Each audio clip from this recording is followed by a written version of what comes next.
Hello and welcome to another edition of SGM Media Live on YouTube and Facebook, and welcome to the Thursday edition winner How the Go Inside the Republic. Well, I want to say welcome to now all, and I want to say good luck to the one way they keep fast. Today na Ramadan day 23. So I believe say if you day out there and you don't fast for the past 23 days of the Ramadan, let God give you the barakah for this Ramadan. Let God help and protect and guide you through the remaining days of the Ramadan. I know say we defend Laila to Kadri from now on to the next odd days. So today is one of the specific days then we are facing for Fen Laila to Kadri. And then you get the 29, well, the 27, the 29. So we have two more in between for Lekuyebu for Fen the Laila to Kadri. But some people are doing theirs anytime within then 2 10 then they so we hope say we're able for meet up the right seller to cadre. And I believe say if you get your determination and you get your intention for do anything what you feel to see supposed for do within the next couple of days, and for try for do as much as you can, give more, pray more, and do more zakats to people and without they will need the service or we need the zakats really full.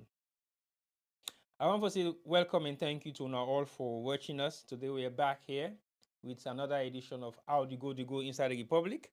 How the Go now one of we pilot program. They were not pilot now one of we primary program. Then we don't take center stage for the past couple of years, and they do alongside Juma Bawina be the main host, but now I'm running it alone for some time, and they will come back and continue the dual thing we would only do for the past couple of years. Like I they say, we discuss for maintain the platform, make sure till we get something going, not to just for the come and talk, but something positive. We're able to make changes within we as Sierra Leoneans in the diaspora and also Sierra Leoneans they were inside Sierra Leone. I don't say a lot has happened over the past couple of years. A lot of things have gone wrong. A lot of things have happened that people are not happy about. But at the same time, we Sierra Leoneans, we have a lot of courage, and that courage they will get now with its guy for embrace and make very good use of them in a way that we accept certain things the way they happen to we. We level of tolerance is extremely high, and we believe say the kind of way how they continue for do the thing they want to do. If we continue for doing that way in that modest way, maybe we'll just about get something beneficial for us Sierra Leoneans. We then at the diaspora and then Sierra Leoneans the way they are Salone as well. Today I just can do some summary roundup of some of the new updates of information that we don't come on at the public for the past, I would say for the past couple of weeks. I would say 1 week and meet up this week now. I don't make a week two. A lot of dramatical stuff that don't happen at Salone. We I feel say need some elements of attention, and the attention we need now attention we go able for make good use for. So now for see if you're out there and you're watching, don't forget to send in your comments and suggestions and anything else we feel to say you want for make we know. Please highlight them in the chats, both on Facebook and YouTube, because I talk about very interesting thing them today. What I say interesting, very, very interesting stuff them that they talk about. And then stuff that they talk about, some of them now new thing them. So people then some is not new because they've been hearing it for some time and they don't know exactly what has been the situation in Sierra Leone in the past couple of weeks, the dramatic stuff that will happen, the issues that will happen, the arrest them, the lawful one, the unlawful one, the crimes then being committed against Sierra Leoneans, them from their own fellow Sierra Leoneans, them a lot has happened. But we're not able to talk about everything. We actually select few things that one of us is very important. And then few things that are very important, and not me to say now the most important elements the another one for talk about, we the other one is not important to know. It happen almost say sometimes you have issues that you have to deal with, and some of those issues can be dealt with in a very positive way. And we'll get to look at the problems they get, who they face with, how will they deal with them problem there, so for make we able to move forward as a nation. So if you're out there, don't forget to subscribe to our YouTube page. Don't forget to follow us on Facebook. And not also forget to we are on TikTok live again as well. And TikTok don't do well with TikTok page, they do very well at the moment. It don't grow rapidly. We don't get almost 100 and something thousand likes, and we don't get almost 13,000 plus followers. And with videos, them na TikTok are very much trending. We just discuss for highlight some of the stuff that we don't do over the past couple of years in the diaspora. And when we're done with them and in the after the Ramadan, we dey begin show some other elements of the stuff that we don't do over the past couple of years. And some stuff that we also don't do in our salon, we still in our archive. So basically, we dey use TikTok for actually unleash some of the archival materials that we don't keep for years and years and years, which will be very much amazing to people who sometimes not even know say they particular um, um, content they are so still in existence because we still have records of them. We still store them in our hard drives, some of them in our cloud, but we get majority of them in our drives them anyway. And the one that we're gonna tapes, then DG cam tapes, there is well over 1,000, and there is no way we'll go before Sidom and digitalize the one in the then just go the number now for archival purposes until maybe in the next 5, 10 years to come, we will get somebody who will employ specifically for transfer all them tape then they and digitalize them. Each of every one of them tape then in about an hour. Can you imagine we have like 1,000 plus DV cam tape? So that's about 1,000 plus hours. And that is not going to be an easy task for get somebody for digitalize them. You get for cost you a lot of money, but not just money, but it will cost you a lot of time as well. But it's something that we'll definitely do one day, maybe in the next couple of years. It depends on how the situation turns like. Or sometimes maybe before I retire, we'll go able for peace all linking it together. And these are materials that might be possibly 30 years old. Imagine how we may look like 30 years ago. We were quite young, and we still have those contents of people that we don't they in between don't content and the way sometimes plenty of them don't die, some are not they alive again. But it shows like we have records of things that were happening in the UK for the past 30 years within our Sierra Leone community, and also some elements of the same stuff the way they happen back again in our Salone ways until we don't record within our archive. So that is a different ball game. We will get for focus on the TikTok page for, and nowadays on the real talk discussions them of some of the things that we are want for local highlights today. We all don't see the drama what they happen at Freetown over the past couple of weeks. The most interesting and challenging one now the arrest of Zainab. We all know Zainab Sharif. We all know the kind of person we be. And a few days ago, I posted a campaign poster on my status. That was a specific reason why I did put it just on my status, because again, a lot of other issues than the way they happen within the community, and you don't want to mix things up. So I focused that campaign specifically on my status, on my WhatsApp status, and I get some kind of feedback. Some were positive, some were negative, but again, I am not looking for positive statements or negative statements or neutral statements. I'm just looking at what's in our people and mindset about certain things the way they happen as alone, and how then they respond and react to that kind of mindset then they on a regular basis. Because again, I saw a lot of campaign going around for say, oh, they should try and release Zainab before International Women's Day. And I categorically clearly stated to the few people that we have talked to say that will never happen. Because for the fact say people have raised a campaign against that particular arrest, for the fact say people that are saying she should be released before International Women's Day, they are deliberately not going to release her. And that's pretty much what happened. Because again, she hasn't been given bail for almost 3 appearances now. And the adjournment we need to do is just for like a couple of days, 1 week, 1 week, 1 week. I mean, it's not really that much realistic. If somebody has committed a crime, you have to charge that person to court. You charge and go court, then why they extend the court term? Because the court term should have been decided long time ago.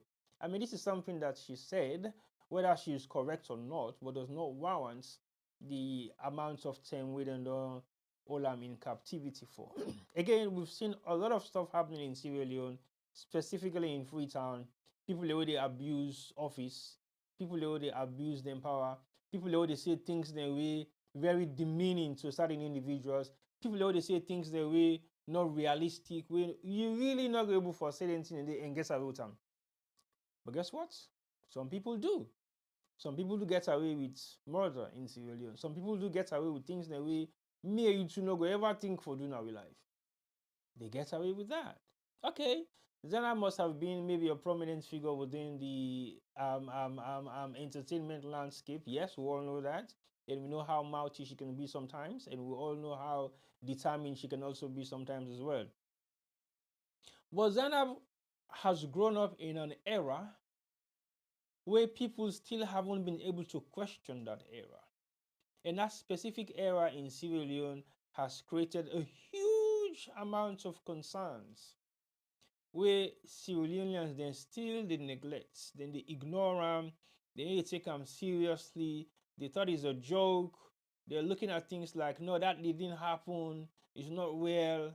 It should not affect us.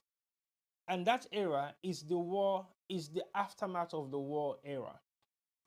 So Salone War don't take roughly about 30 years since it starts to the time where they say then they demolish them or the law or the war don't end. Okay, but what have we done as a nation? Because I want to build a story around what I want to end up with the Zainab Sheriff in situation. And I'm not making excuses. It's just the fact of what has happened in Sierra Leone and people are ignoring it. Then they actually take them for granted. They don't feel the same as something we're very serious with them for talk about. Nobody has sat on the table and discussed some of these things into details. And I think those detailed discussions are extremely relevant in Sierra Leone. Because if we don't ignore them for the past 30 years, okay, so for the past 20 years, we've ignored the fact that Sierra Leone has gone through a brutal civil war, a senseless, brutal civil war for well over 10 years, consistently. And we have seen the repercussion and the aftermath of the war. And we don't see the reality of the okay, wasn't that the reality? I will put them in a very nice way. We don't see the reality of the aftermath of the effect of the war in the way people they behave now in a Salone. Okay, I'll give you an example. In Sierra Leone, if you are aged between, I would say if you're aged between 30 or 35 to the max, and possibly even maybe likely 40, you will be classified as a war child or somebody will go through the war era in Sierra Leone that has not received any form of counseling. Why I say any form, no form of counseling in any way, shape, or form whatsoever. And you have dealt with that trauma right up till date. Maybe you haven't even spoken to anybody about the way you felt during the war. Maybe you were not even fortunate to see the war, like some of us. Maybe you did not play any role in the war, but you're still suffering the consequences of that brutal war. How? Sometimes the mama who born you, the papa who born you was maybe likely, I'm not saying they are, but maybe likely an ex-combatant. Or maybe somebody we don't suffer the gruesome reality, we see the impact of the war live in person but survived it. And then he gave birth to a child with something old 30, 35, 40 years now, or something that child they be don't born during that period, they something don't live in past 25 years of in life as a child born during the war and grow up after the war, post-war. I mean, people in the talk about post syndrome of certain elements of things the way they happen in your life. It means after that event, the things the way they happen to you after that event, they possibly shape the way how you do things presently. They possibly dictate your narrative of how you respond or react to some realities then. Because if you look at the war torn countries than we did all over the world, they've been able to manage the situation and keep the reality of the kind of war we then go through as a nation. For example, I'll go to the oldest one in West Africa, when at the Biafra War. We all know the impact of the Biafra War in Nigeria, where the Biafra states being one for take over for themselves and get their own country, come out under the Nigerian colony and try for make their own colony. And we know the impact of that war because Biafra is just a small town. We get intense amount of people that we so stubborn and feel say they can have their own small country and they call Biafra. It was practically impossible then. So it was a big battle which cost a lot of innocent lives in Nigeria. The war lasted for a couple of years. We've seen the gruesome elements of that war. Sometimes many people that say we go there 40, 50 years right now don't have a clue about the Biafra war. Sometimes in the year, some don't even know self say that war ever exists in Nigeria. Before you now come to the days of Ken Saro-Wiwa, we become one of the most prominent political activists in Nigeria. We come under the Ogoni land because of the fight, a battle against the oil giants. They will be the spill oil all over in small village where they call Ogoni, and he was executed in Nigeria. So stuff has happened in Nigeria that many Sierra Leoneans are not even aware of. Okay, then we get to Young War alongside the Liberian War. So when you put all them things and this together, and then you realize, okay, Nigeria has learned their lesson, and the lesson we learned is a very hard one. The aftermath of the Biafra War crippled Nigeria for years. It made Nigeria to become a very unstable state. Possibly, I would say within the past 20 or 30 years, Nigeria become a little bit stable, where they stop the overthrow of every government officer we come in power when I'm in the military era. I think the last military officer we get in Nigeria was Babangida, if I can remember. But from now, Babangida till go down to the Tafawa Balewa and same the way they gain independence, Nigeria has been a very unsettled state because through the Biafra war creates all this problem. So they have learned their lesson, and they've learned a very hard lesson. So since then, when Nigeria decided for, okay, will they become a nation, they became very supportive of one another. They start to explore the world, start to leave Nigeria and go to other parts of the world, other parts of Africa, resettle. Because that is how you have many Nigerians who possibly resettled in Sierra Leone, and some went to neighboring countries in the West Africa. But they were very comfortable in Sierra Leone because Sierra Leone is more or less like one of them, because we have the Creoles who were highly associated with the Yorubas and Igbos of Nigeria. So we have that tight connection. So what think happened during the Biafra War? Many Nigerians left. Some came to settle in Sierra Leone because the Biafra was not too far from the Hausa states, Kanu, and all those areas. So most of them evacuated and came to Sierra Leone and resettled. So we get now, like I would say, 4 generations of Nigerians, then now we would say are Sierra Leoneans, because sometimes they born their grandpa, then they not to them great grandpa or born, and then great grandpa then come, then they can't born their own grandpa, then we born their own papa, then we born them. So that's how much Nigeria has evolved, and they have learned their lesson. Are they going to make that stupid mistake anymore? No, they're not. Do they do anything to like cancel the entire country? Nigeria is like millions and millions in population, 5 or 10 times bigger than London. So when you look at all what they have learned during that period to date, Nigeria will not make such mistakes anymore, because they know for sure what's going to be the impact of any kind of civil war or bloody war will go happen. I mean, we see an uprising will happen very recently where they go against the SARS. We see how they're able to control that and make sure, say, it not escalate to nothing. If you cost them for disable the whole unit, which exactly what they did, they dismantled the unit just for bringing peace within the region. Because they've seen like the godfather of West Africa. You don't have a godfather that does not have a home that is settled. Then how can you talk to other people that in the sub-region for say you have to keep the peace when your own country is not in peace? So it was a very smooth transition to where they are right now. We see the case of Rwanda. We go through the same kinds bloody genocide.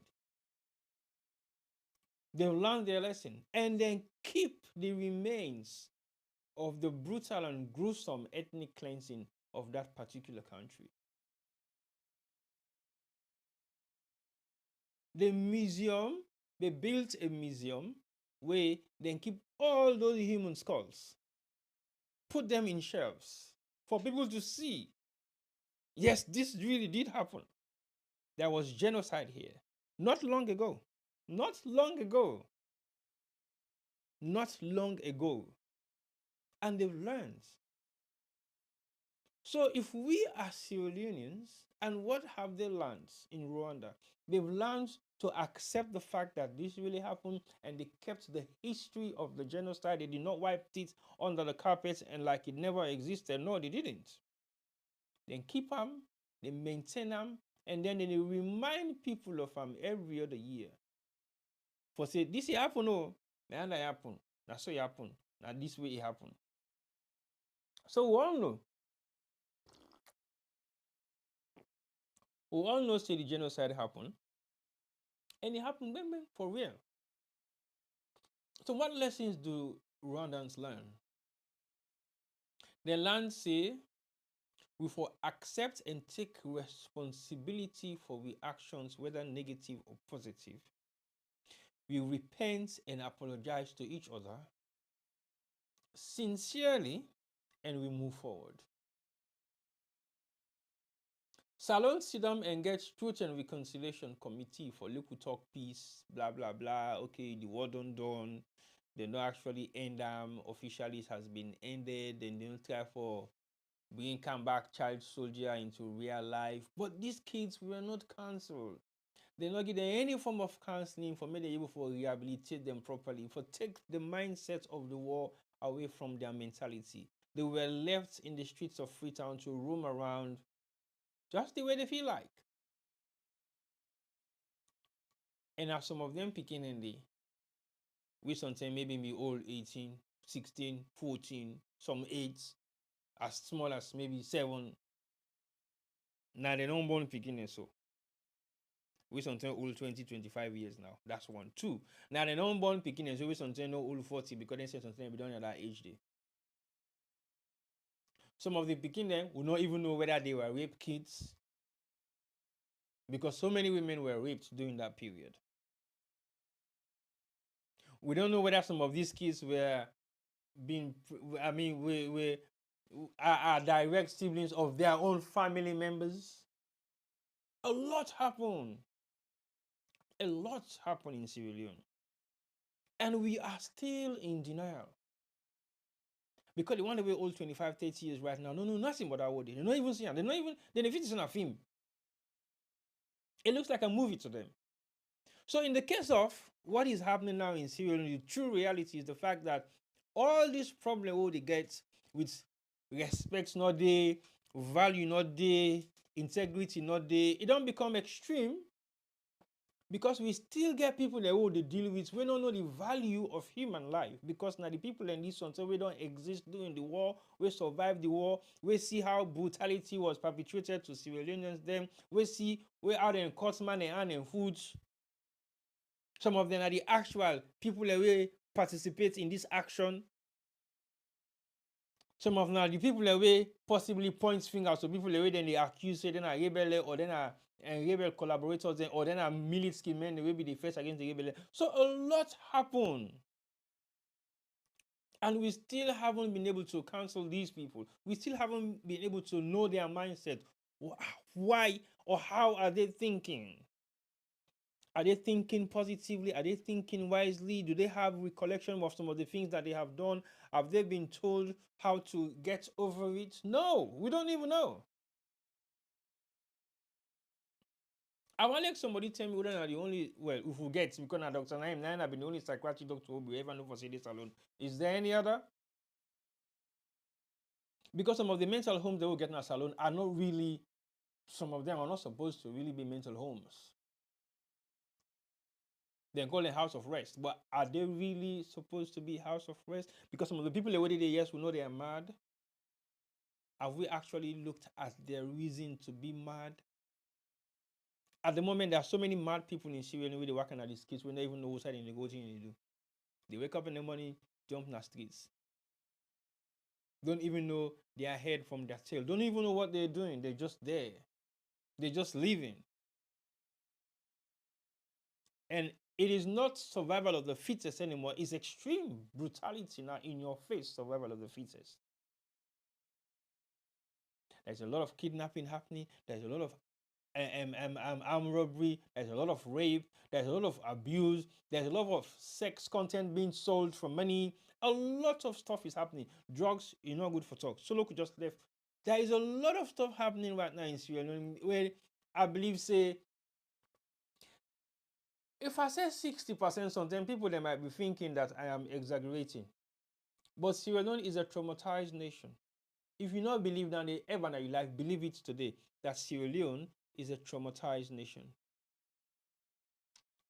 For know how traumatized we are. When people in power are actually saying certain things and they think it's okay, that shows how traumatized we are as a nation. Because everything that is bad, that is not meant to be a public content, is out there in the public. And it's okay. Nobody complains. Nobody sees it like it's wrong. It's fine. Sex sells, drug sells, abuse sells, everything sells in Sierra Leone. Everything sells. And the worst of it, madness sells. Yeah. Madness sells. We make mockery of certain people and we may get some elements of mental disorder. Until their death, we're still mocking them. Are you seriously telling me that's a nation that is very sober? No. That's a real traumatized nation. Because the value of life is zero. So now let me come to my point now where I want for evaluating why I mentioned this before I mentioned Zainab Sharifin issue. Zainab is one of the girls that actually went through the brutal war in Sierra Leone. She was a child at that particular point in time. I'm not making any excuse. She doesn't have to be pardoned for any reason like this. But there is still anger in some Sierra Leoneans, including herself. A lot of anger in her with the way she expressed what she expressed in the way she's expressing it. I'm not saying what she did was correct, or I'm not saying what she did was wrong. No. With the statement that I've heard she made, does that warrant an arrest? Not sure, really. Would you actually refer to that as cyberbullying? Who? If it a bully? Who was the specific individual that she was relating to? Other than the person will be the bully at that particular point in time, what did she say that warrants her to be arrested for cyberbullying? And why has she not been tried? Is that not bully on its own? It is. That alone is an element of in-your-face bully, where you know they even think or actually compare to any form of bully. I can't really see why that is not being referred to as the highest form of bully. You arrest someone, you've charged that person to go to court. That person has appeared once and twice and three times, and you've been delaying the process by adjourning the case. Okay? You adjourn the case to what level? To where? And why? So when you look at all these adjournments that has been happening in the case of Zainab Sharif, is it relevant? Is it really relevant? Or is it really necessary? Because if you look at the elements of the arrest in the first place, why do you think she should be arrested? And when they arrest him, what was the charges? And when they charge him, why is the case not being heard? Why is the case being adjourned every other week for 5 days, for 7 days, and it's happening now like what, almost 3 times? Is that not bully on its own? That's bully. That is definitely bully. Because Zainab hasn't got the power to fight back because she's behind bars. That's 1. 2, she hasn't got the power to fight back because her mouth is not going to save her. 3, she hasn't got the power to fight back. Even money is not going to save her where she is right now. So what should we do as a nation? Because if it happens to Zainab and nobody says nothing about it, who is next? We have seen people being arrested and locked up and released with no charges. No charges. We've seen political leaders, political participants, people with political affiliations, people that were in politics in the past couple of years. We've seen them being arrested, taken to Pademba Road, charged to court, and nothing happens. The case has not been concluded. They haven't passed any verdicts. They just released them. No excuse, no reason, no nothing. Just tamal. Just like that. Okay, so in the case of Zainab, I can always say there are lots of women organizations in Sierra Leone. Yes, there is a lot of them. And there are also a lot of them in the diaspora.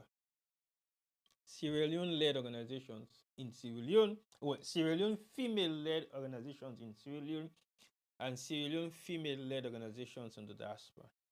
Right. Zainab may not have been affiliated with the organization. Fact. Zainab has always been a one-man soldier army, in the one. You know, they run a group soldier army, one-man soldier army they run. And that is for specific reason, because of the character of the person where he be. Say for anything where he say or do might sound controversial or might warrant anything negative for Kamatam. So join group. But that does not disenfranchise her rights. Because at the end of the day, if people then look at her and say, well, okay, not in my organization. Oh, well, not in my group, so I'll go first one. Oh, no, not on me side. Oh, no, that's what it's me. I don't think that is right. Because for every individual Sierra Leonean has the right to justice. It doesn't matter whether that person is in favor of you or you're in favor of her or not. Every Sierra Leonean should be faced with pure elements of justice without no prejudice, no influence, no powers from above with a compromise that particular issue there. So if we take things for granted and feel say, okay, Zainab is running a one-man army, mates guy day, now in business, that's fine. All well and good, but guess what? Rain then can say they for done a one-man do not. With all the female organizations already Salone, we've only seen few.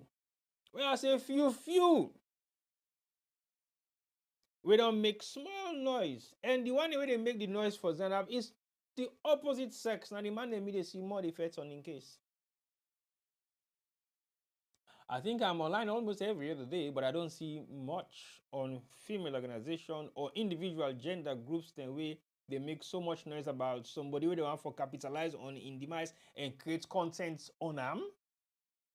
Has not been the same for Zainab. Why? Woman enough for her. Why? They represent woman them enough. Why? They portray like somebody we need for be fight for or wait for fight for. Why? I keep asking myself this question. Why aren't we having women organization anticipating for her release just because of the injustice. Not because una like am o, not because una dey favor am o, but just because of the injustice wey e dey undergo.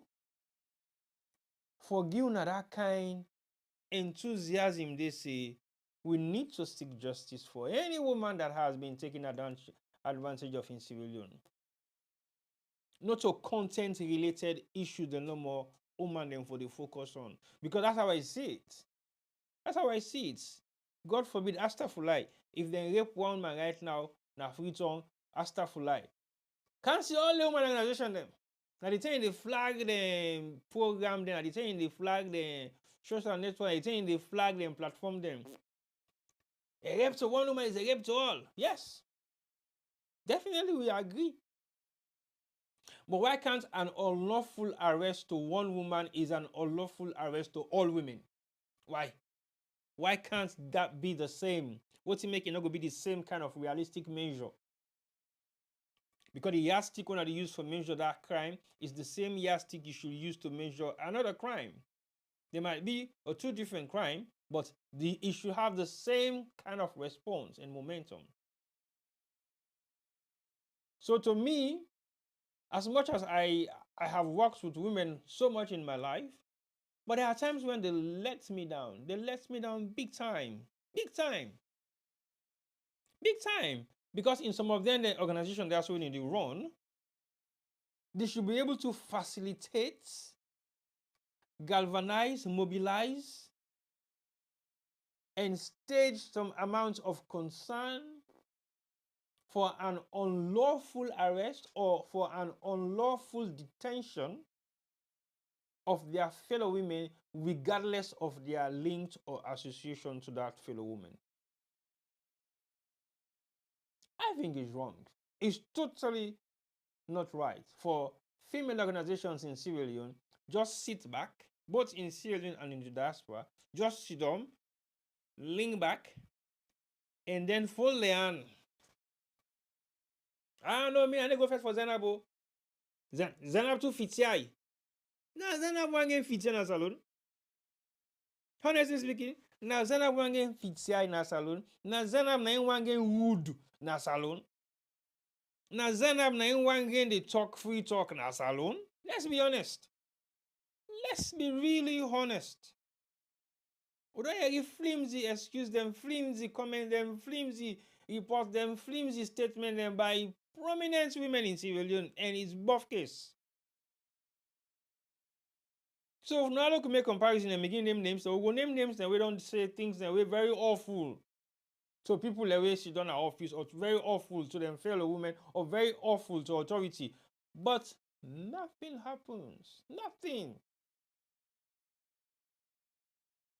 But if one isolated incident happen right now, na Kuntolo, all money come out, all the money they come out. The advantage. Why? Because they want to create content. Zainab is not content enough for them. Because Zainab is the content that will link them to something that they don't want to be associated with. Really? Is that how you measure what you respond and what you don't respond to? No, that's not what you do. Again, you have women who decided to come out in numbers for the last court case, last case court appearance. They came out in numbers. That was okay. It could have been more. But when you have prominent faces, I speak, prominent women organization or women faces in front of a protest march in Sierra Leone or anywhere in the world, it creates the huge element of gravity of that campaign.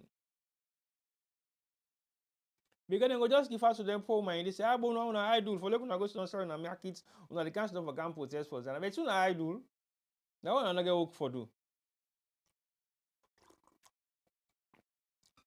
That is exactly what they will say to them. Exactly what they will say to them. Una idol. If una been getting for do, una go fencing for do. What about Zana being work talk na the cash dumper? But I want idol. So let we look at that case day and see what's going to be the best outcome We don't know whether she's going back to court tomorrow because it was adjourned for 7 days. Maybe the 7 days now, tomorrow, Friday. And again, let me say in the protest for Lady Elisa and before International Women's Day, we just done past Sunday. Today is Thursday. They didn't. And they will not release her. Deliberately, I said it. She's not going to be released just because people don't come out for protesting and for release her before International Women's Day. And they will deliberately don't release her on that day. And that's practically what happened. Because we have a government that does not want to be challenged. We have a government that does not want to hear the reality of what happens in real life. So, let this situation not be an isolated case. We women go say, not my concern. It never happened to me. Not to me member, not to any member of my organization. She does not represent us. Think. Because when the table turn, what would you do? When the table turn the other way around, or the card is flipped on the other side, not to a head and a tail, or the coin, what do? You want people to rally around you, you want people to come protest for you, you want people to talk about you or speak in your favor or defend what you maybe have done right or wrong. And if it doesn't happen, what do? Do you put the blame on people? Do you castigate people? Do you say people are not taking their responsibility properly? No. I've only seen few, very few, not even a handful of women we don't lead the front of women in Sierra Leone. We don't come out publicly and say Zainab should be released. We don't come publicly and say Zainab is of no threat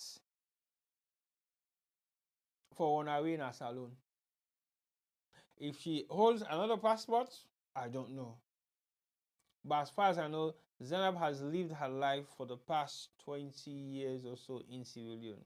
Yes, she may have the possibly right to travel to go to Europe or other parts of the world, but her permanent residence is Sierra Leone. We know that very well. So who's not expecting Zainab to go? If we not get bail, she doesn't look like a threat that will abscond. No, she doesn't. So look, we think about it. Look, we go back to the drawing board and try for bring facts on the table and discuss why Zainab should still be in custody. It's definitely well over 3 weeks now going, or 2 weeks plus going, and we still haven't seen any sign of early release. If they don't charge them for good courts, may they see them on the case, may they listen to the hearing. And let the judge pass in judgments and say, we're sorry, are they sentence you for X amount of years? For what? Cyberbully. So against who? We don't know. We don't know. Against who? It's the question that we're still asking. Because I remember 5 years ago, there was a cyber law that was passed. We say, if you say anything, you can imagine this, so anything against any government official or government minister, whether person they feel like for say, imagine now the person in feeling, now they take for relates to the crime we don't commit. If the person feels say it's okay, then you will not be arrested for cyberbullying.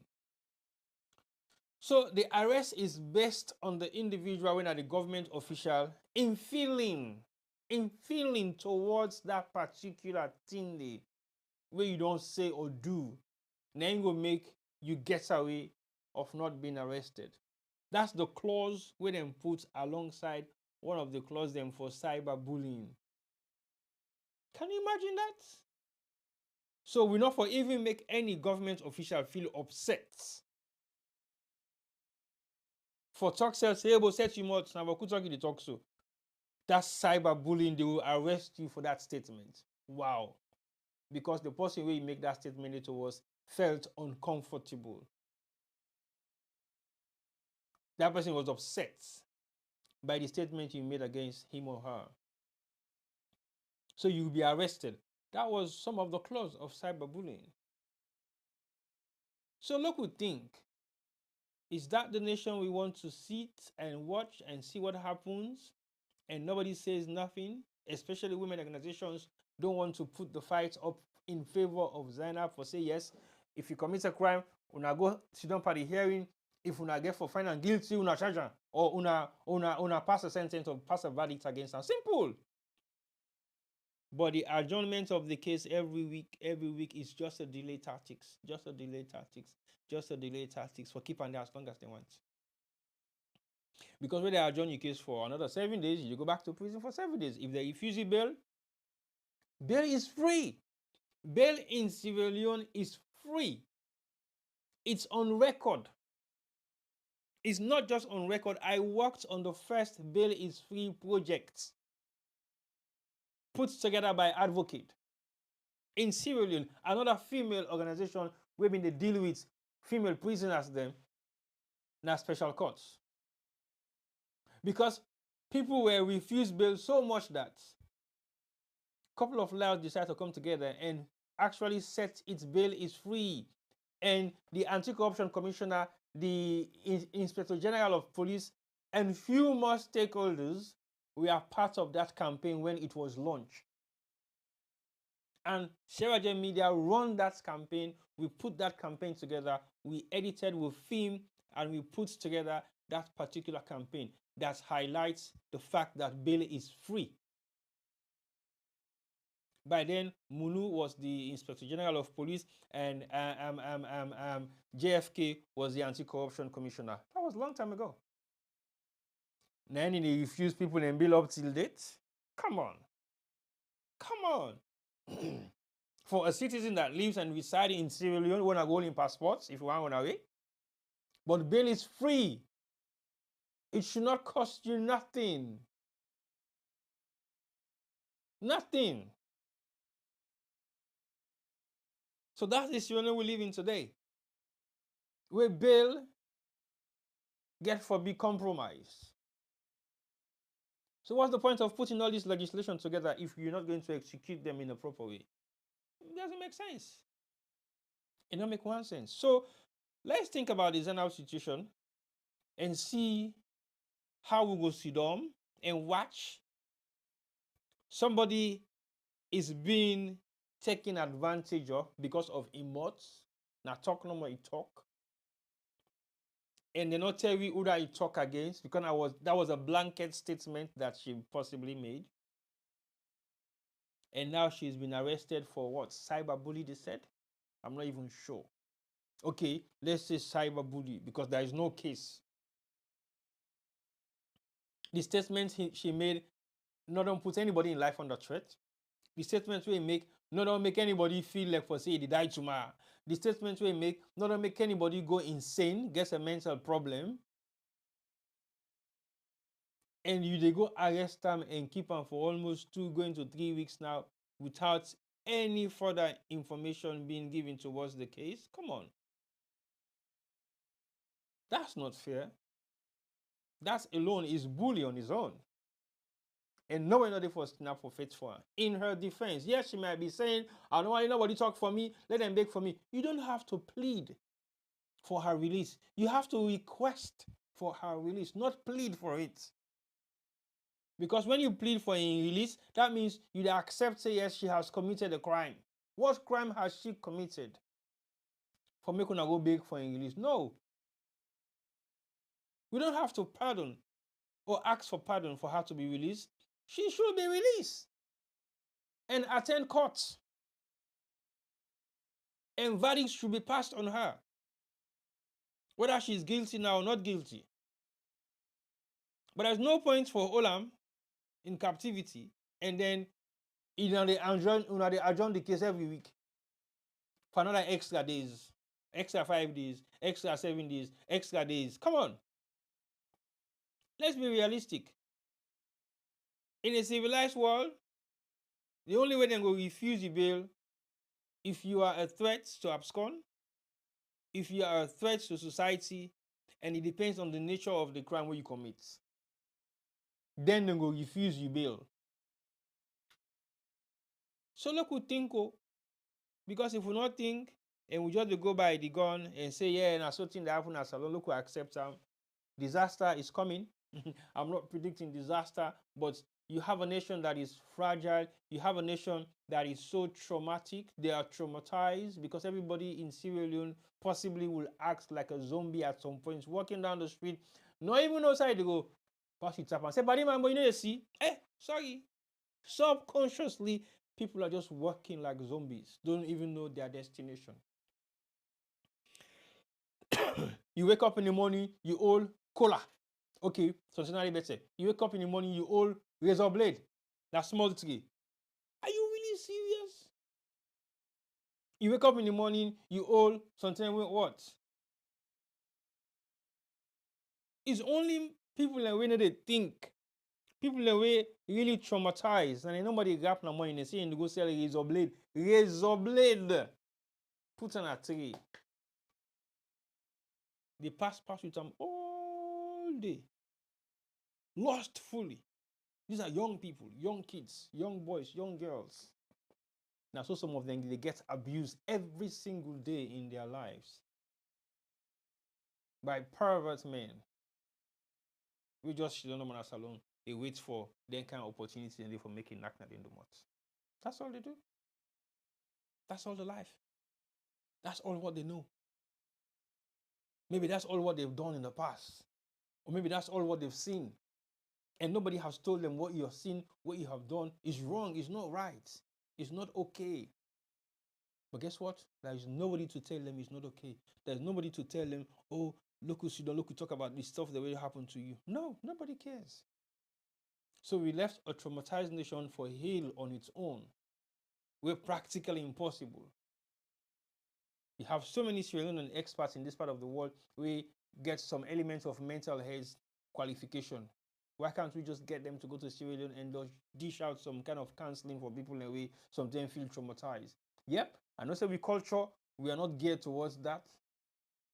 And also with culture, not to all man, even some of we, they go to that kind of form of counseling there because we've grown up the hard way. We're able to deal with certain realities then. We're not going to affect with mental states. Only a few people can do that. Only a few people can able to manage those situations. Only a few people, not everybody. So if you fall victim and you know for say you're able to live with that, fine. But if you can't, just get help. Seek help somewhere. It's not a crime. It doesn't go down on your mental record for say you're mad. No, it doesn't. It does not affect your job. It does not affect your social, your livelihood at all. No, it's not. It's just like a normal appointment where they make with you GP and make it refer you to some kind psychiatric doctor or some kind counselor where they go to someone and talk to you about it. He's just sitting down and talk. We do that every day. People like us do that every day with other people. We just sit and listen to them. Other people do that every day with other Sierra Leoneans. They just sit and listen to them. Just sit and listen to them. Just want an ear to just listen to their rubbish. So that they will be able to spill out everything that is bugging them. Because sometimes it's good to talk about these things so it gets off your head. But you need that person that can sit down and listen to your crap, listen to your rubbish, listen to your idleness, and then say to you, well, I don't hear you all what you don't say. But now so for do. But this and that I need to see if I apply for me this change. But I forgot talk to this person, go talk to this person, go talk to that person. At least they will be able to give you some amount of encouragement we're going to make you feel like you're human again. Not to dehumanize you, for make you feel like you're nothing. No. But we get a very hostile community where they live in right now, where you can't even rely on people anymore. You can't. What a sad situation we find ourselves. So dear, let's take some of these arrests very seriously and see how they work around for make things better. Because if we manage to do that, sometimes it will give you a better nation we'll be able to be proud of, say, that Salone will come out. The only one Salone will get. It's not too serious. Now we see all the problems that happen all over the world. People are fighting for their home. People are fighting for their livelihood. People are fighting for their for their nation. What about funny? Because of the value they put towards the nation, the value they put towards the country. Each and every one of them, they fight, some they defend. Some they defend, some they fight. We get a small country, we not even reach almost 1 million people. And we struggle for dealing with ourselves. We create enmity among ourselves for nothing, peanuts. Chicken money, every minute, I want somebody who can give them with the chicken and yam. You don't go make the next person enemy for that day. Come on. Let's think and let's be real. Because life can be I'm not going to use the word way life can be sometimes, but if you make life be like that to you, then you get a problem more, because there is a lot of problem coming. And if that problem is faced with you, dealing with it will be disaster. We don't want for reach another level there. We want for start them very slowly, so that we will get somewhere. Okay. Let's move on. Today I'm not staying too long. I'm only talking about 2 topics. Then I'll be on one, and then the second one. So we get with former Chief Minister Professor David John Francis, we write a book. Interesting. Professor David Francis writes a book where he call, I think this is one of his book. This is not the 8th one or so. Governing a Poor Country. And at the title of the book, he puts in picture right in the middle of the Sierra Leone map. Gets green, white, and blue for represents the Salone flag. And then he say perspectives from a former Chief Minister of Sierra Leone. You know, I find this topic very interesting. I'll tell you why.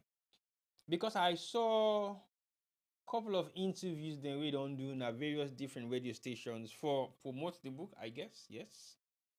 And when I listened to some of those interviews, some were like concerns being raised by myself. And the reason why I raised some of those concerns now for various things the way he say. Some of the interview they were see the defending himself about the incidents we even get with journalists we accuse and say he thief 1 million or he swindle 1 point something million from one bank to the next. We see journalists in coming and in so if it is for defending himself in that area anyway. But failing to realize that he has made other statements, then we will contradict what he says so right now. But anyway, it's not in our office again, so who cares? But I think we got to care, because these are the people who came with the new administrative structure of the new SLBP, Power by SLBP, and they want to come install a new form of governance style with no work. Tell you how we no work. Again, the same person, Nain talk say all former APC are thieves. A thief man in a rata, they need a thief bad. Again, they are the ones that made the same statement against Sierra Leoneans. Say anybody within an APC, they're all terrorists. Again, we saw the presentation where he do during the protest where happened at Salone.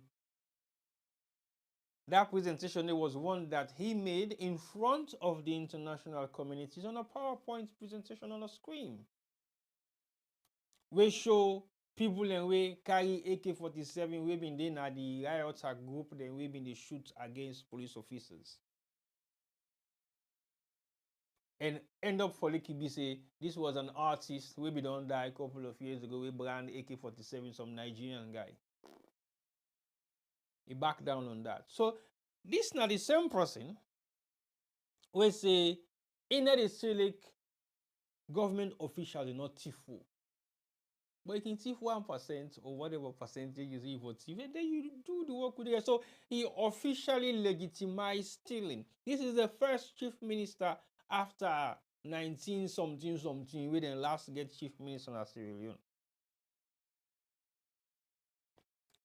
And this man wrote a book. In latest book. Now about governing a poor country. So now you don't recognize Salone a poor country. But all these years where even there, it not been enough for this Salone a poor country. Now, only a few weeks ago, a few months ago, or a few years ago, where he left office officially, whether or not Saka will not know. Now he decided for say, okay, hold on a sec. Salone a poor country, you know. And this now what I don't study. How then they govern this poor country? A poor, governing a poor country. Not even Sierra Leone. You not even say governing a poor country like Sierra Leone. We not get value for making name we. Alright. So like I said, on a couple of the interviews the way I see don't do, he talks about different things, defending himself here and there. You know, aware of some of the things that will happen. He was in who's that even there? He was in France with the French president in a meeting room talking about development. Where you get a phone call from Umo Fofana asking him, I want to verify this accusation, is it true or not? Before he can Salone, you understand, say the journalist has been arrested. He hasn't got no hands in that. Not in business, you know, concern. I'm not in perpetrate anything for me. Then I guess the journalist, blah blah blah blah blah. Okay, agreed. Look, we accept that for some reason best known to either me or you or whoever they watch. Then all of a sudden, he decided for write a book. But remember, say Chief Minister don't serve almost 5 years in Sierra Leone. He became the first Chief Minister 2018 to 2021. And then after that, then turned on to the Minister of Foreign Affairs from 2021 to 2023. But Chief Minister don't say a lot about himself as a Chief Minister. Some of the things that way he don't do, some of the things that way he intend for do, why he intend for do the thing and the why he was serving as a Chief Minister. So I can't really pinpoint his track records of some of the stuff that he may have achieved when he was a Chief Minister in Sierra Leone. As bad as David Senge is, because I don't know much about what he has done as well, but he don't kind of create some little bit of impact, small, in terms of raising his own profile, which is again nothing of something new. But if you made the two comparison with him, they also not David, by the way. David Senge and David Francis. I don't know what to make matter be like then David. President, we like David more. I don't know whether that the David name then they put you off or make you feel say this not David. You get the same kind name with David and Goliath, we been faced Goliath. No, these are not the same type of people. They're totally different.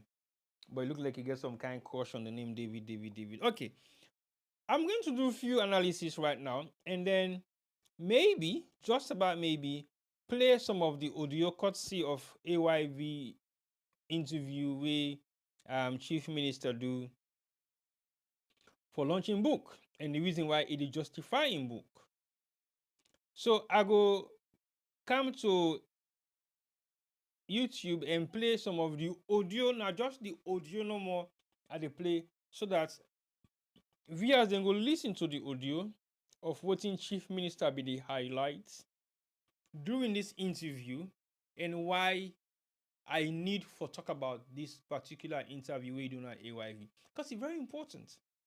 Because some of the things that he said there, I have to really justify them in my own opinion and analyze them a little bit more for make us see what sort of impact will that book make to Sierra Leoneans that are going to read it. Unfortunately, I didn't see it on Amazon because I don't check for the book on Amazon, but I not see on there. So I'm not sure say it is Amazon at all. That's now one unfortunate thing because if you made Amazon sometimes if I don't see them and maybe buy them straight away, but I not see them on Amazon. But okay, let's move on now to the interview. Let's begin play the audio. I go stop them. Now the side way I possibly go out for make it stop, then I analyze. Let's play the video.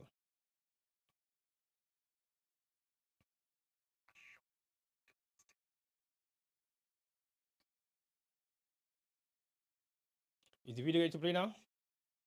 Has shocked me to the extent in 2016, one of my has shocked me to the extent in 2016,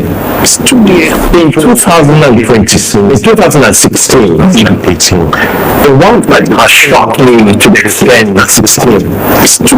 in 2000 democracy in Sierra Leone, in Africa.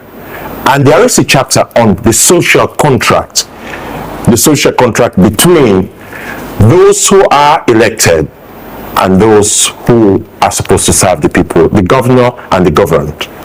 And I made a very important point that it doesn't matter which party is in power, the APC, the LCLPP.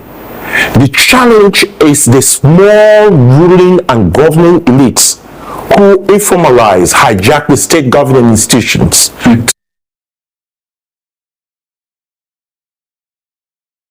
Of this first for once, and then maybe talk about them quickly. So, former chief minister, they highlights very serious concern during that period. They highlight say the people and we then they select for govern, and the one they win in the govern. Yeah, they have the responsibility to serve, but guess what? A very small element of people, then they hijack state institutions. Small government of people. It's very small portion of people. Who are the people already you refer to? Are the people already they appoint for run government institutions? We'll continue for listening.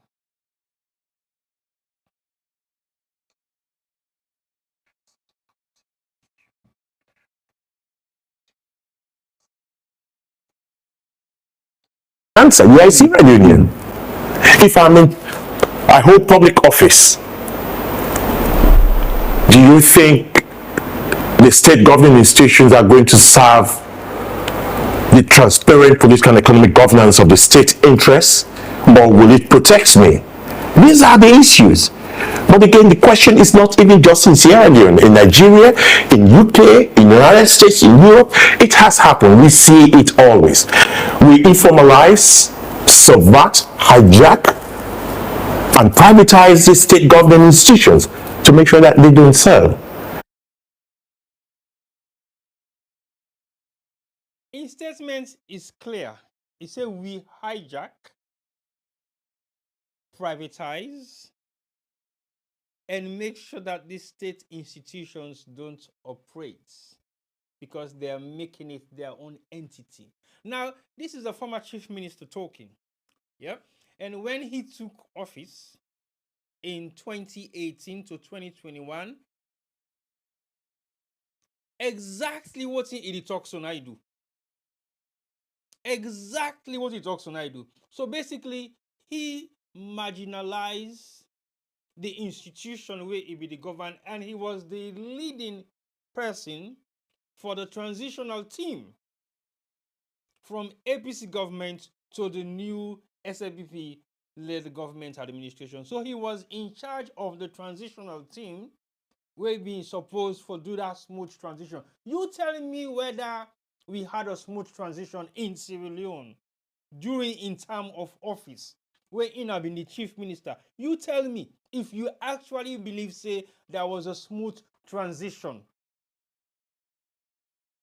So they preach something where he don't actually do in self because that was state hijacked of an institution that was supposed to be running a smooth transition from one government to the next. How many people actually left their office unconditionally? How many people will not ever return back to their workplace unconditionally? How many people already then stop in the streets with government vehicle and they ask them for count down the vehicle with no question asked? How many people away actually relinquish their position unlawfully without any form of resignation, any form of tendering letter, any form of transition? How many institutions that we saw were broken during that period of transition when I am being responsible for the transitional team?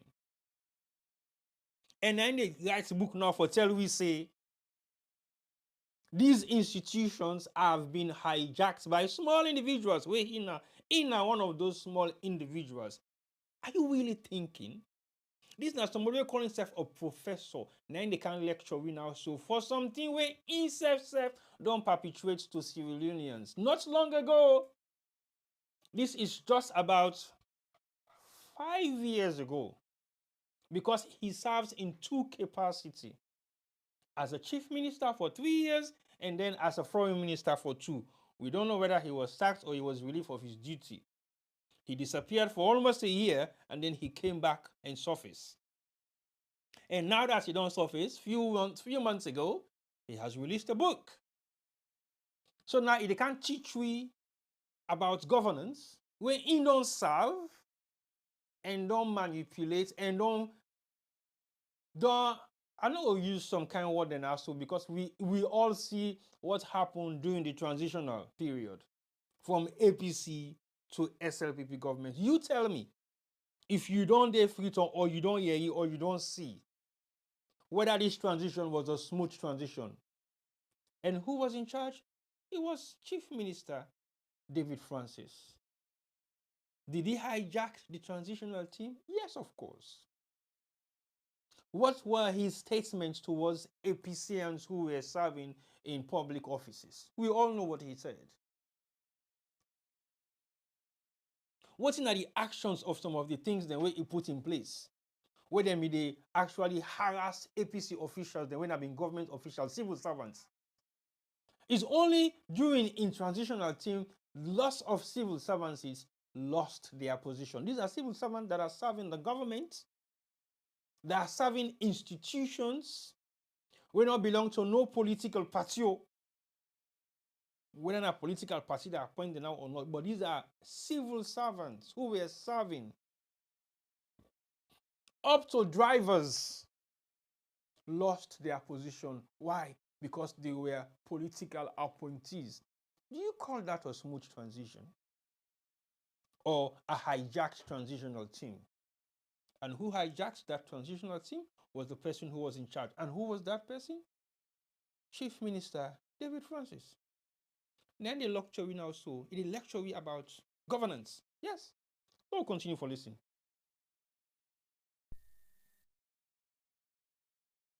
So by the end of the day, the challenge is a collective responsibility. I will not just want to say it's only about the political leaders. It would be unfair. I also want to say that the people, and that's why I made a very powerful conclusion in this book, that we have a choice.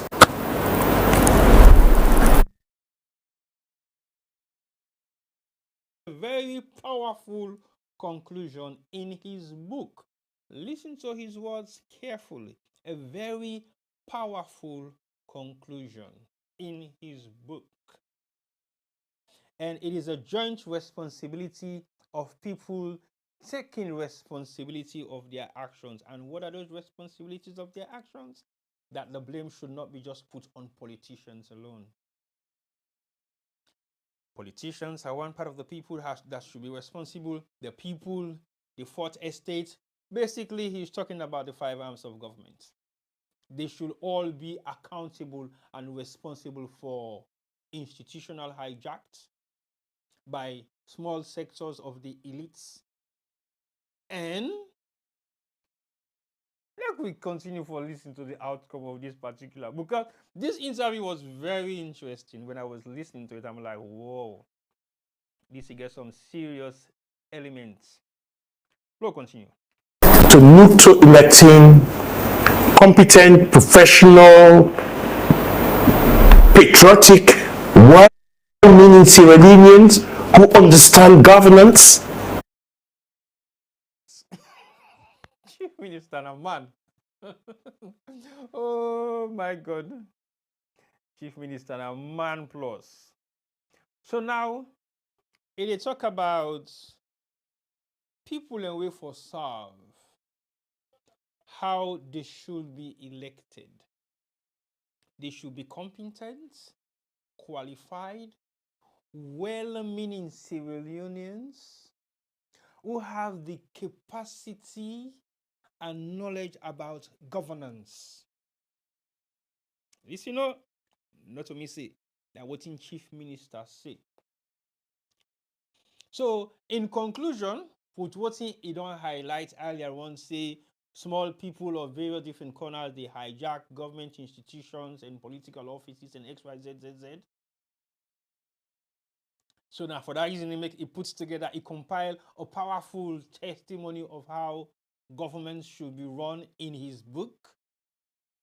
So his conclusion to that statement, now the fact say, people who are going to be appointed to government offices should be competent as in somebody who gets the skills, qualified, somebody who get the qualification, patriotic, somebody who gets Salone at heart, and knowledge about governance. Knowledge. So those four are just the four elements where I want for we'll focus on. Those four elements are very key.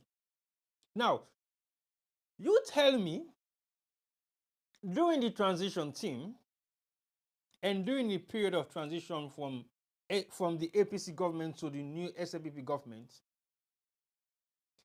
you tell me how many officials were really qualified for certain positions the way they give office. Even up to Ben Kefala, when are the anti-corruption commissioner right now being get concerns about his qualification, no, his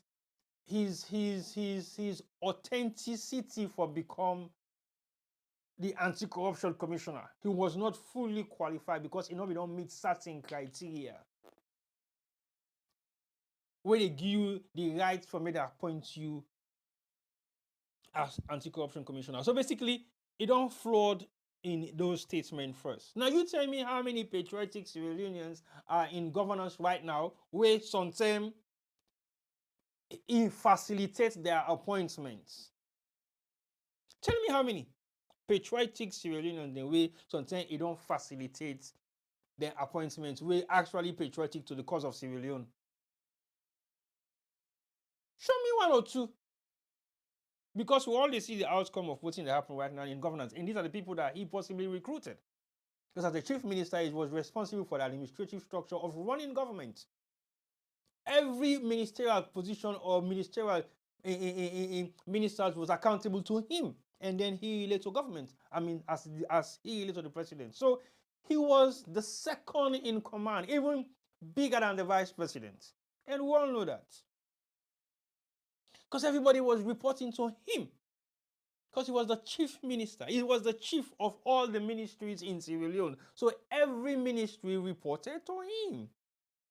So I would say most of those appointees within all the ministries in Sierra Leone during his time of office since 2018 to 2021, he has a role to play in them. He get for stamp, you say yes, you will be given this position. Are they all patriotic? Hell no. Are they all competent? Hell no. Are they all qualified? Hell no. Are they all inclined with governance, even himself? Because he has not been in a governance situation when he run government. You can talk to government does not make you eligible to run government institutions. And that's how we've seen all of them has failed. Because governance is a separate entity on its own. You can have a degree, but you don't know how to manage government institutions because these are different institutions. Because you're not working for yourself anymore. You're not working for a private entity. You're working for a government institutions that governs an entire nation, not one individual or not one business or not one name of a company. It's Sierra Leone. You should know about governance to be able to manage those institutions. not a rocket science. You might have a degree, you might be a professor, you might be a doctor, you might be anything. But if you don't have managerial skills, you're not going to be able to manage any business, because managerial skills comes in hand. Very vital. You don't have to be a medical doctor. Yes, it is advantageous if you're a medical doctor to run a medical institution. Yes.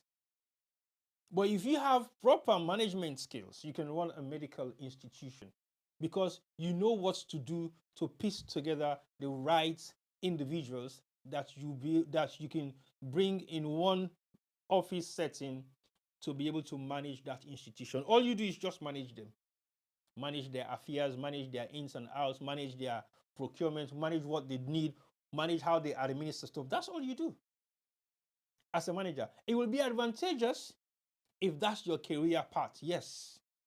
But the managerial skills are paramount. So basically, is he defeating his own arguments by himself with the words that he has said and forgotten that he was in that position 5 years ago? Look, continue.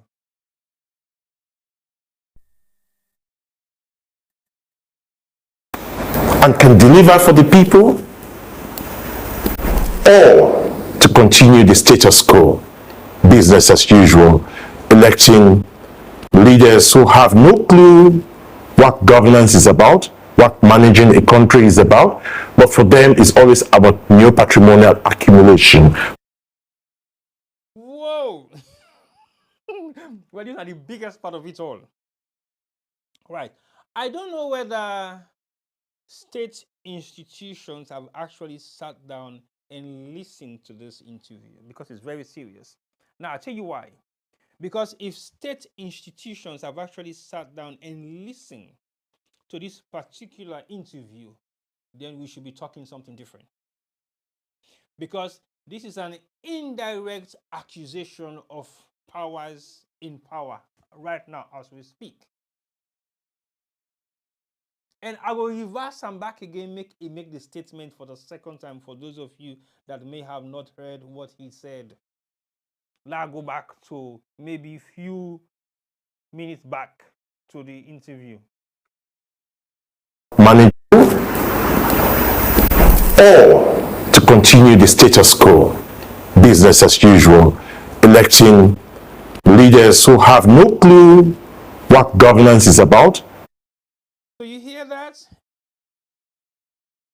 People that go about the status quo are not serving the purpose of their intention of why they were appointed. Business as usual, just like when no more they accuse APC, say APC na thief man them, then take them back again, business as usual. So government structures change, government heads of parastatals change, government ministers change, but now business as usual. Was it business as usual in a better way or worse? Now, it don't even take them one step further. We are appointing leaders. Listen carefully. By Chief Minister, we are appointing leaders that don't have no experience in leadership and governance structure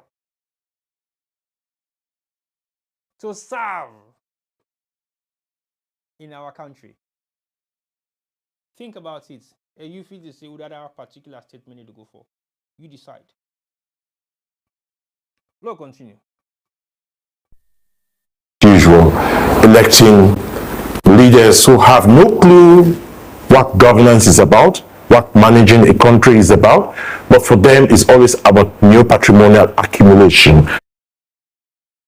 Leaders that have no clue about what governance is about, what leadership is about, basically they're just there for their own personal gain, voting then they benefit for themselves. Are we actually seeing the reality of that in Sierra Leone right now? And who specifically is Chief Minister referring to? You make the calculation, then you would think about who that Chief Minister they talk about. For themselves, etc. And I've said, If we continue with the status quo currently, Sierra Leone will continue to be poor and underdeveloped for the next 50 years.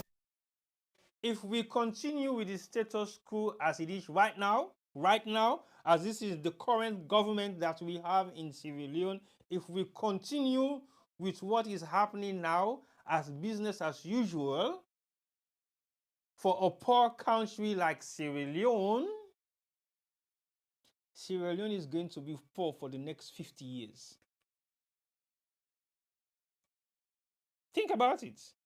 Chief Minister is making direct reference to the government in power now. Yes.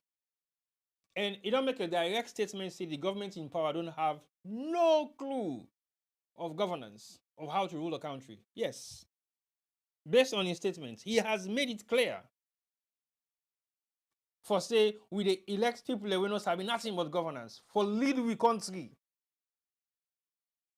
You know, say for lead we businesses, but for lead we country. And now only one person they elect for lead we country, now the president. So if we don't elect a president, we don't get a clue how for leading country. All the president they think about now for just go about business as usual and benefit himself and flop in pockets. And if we continue with the business as usual from now on, Salone will be poor for the next 50 years. Look, continue. So it's a very clear challenge. The next 50 years, that's a long time. Wow. I was even circumspect. I wanted to say for the next 100 years. Thinking, I even try for being nice. But actually, the fact now for the next 100 years. This is serious. Is that an allegation that former chief minister is making, or is fact? And for somebody who don't serve now the highest office in Salone apart from the president, and he dey make statement like this today in his book, his new book, it's a very serious issue. For somebody who don't serve as chief minister for 3 years, from 2018, 2019, 2020, 2021, then relieve him of in duty, they make it turn foreign minister for 2022 and 2023, that's a very serious concern for every Sierra Leonean. This now somebody don't serve now the highest office, now just the position of the president, now not tick, but he don't act in incapacity for 3 good years, and he acts as foreign minister for another extra 2 years. So this is not possible. We know about government properly. We don't know about what's in the happen inside government institution. We don't know about what's in the happen inside all the ministries in a Salone.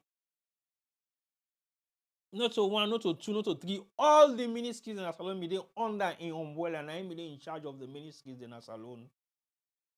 And then he left the back. He can't serve as a foreign minister where they deal with all the foreign investment that way they come in and out of Sierra Leone. And it make such statements say if we elect people and for run the country, we not get experience in governance and in ruling of a country, and then they just go about for milk themselves and put all the benefits in their own pockets, and then turn out to business as usual. If we continue like that, when that's they happen right now for the next couple of years, then Salone is going to be poor for 50 years.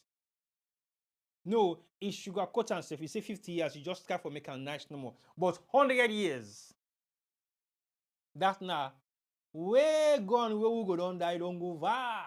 So until we great grandpicking and all 50 years it. So in prediction, we know for continue with this, and how we will stop for continue with this now when the people they make a decision when 2028. But if we continue with this after 2028, it's 50 years of hell. So we know it's 100 years of hell. Because nothing has changed, nothing is going to change, and nothing will change. So it's going to be 100 years of hell for Sierra Leone. So if you get any intention for going to Salone, forget about that too.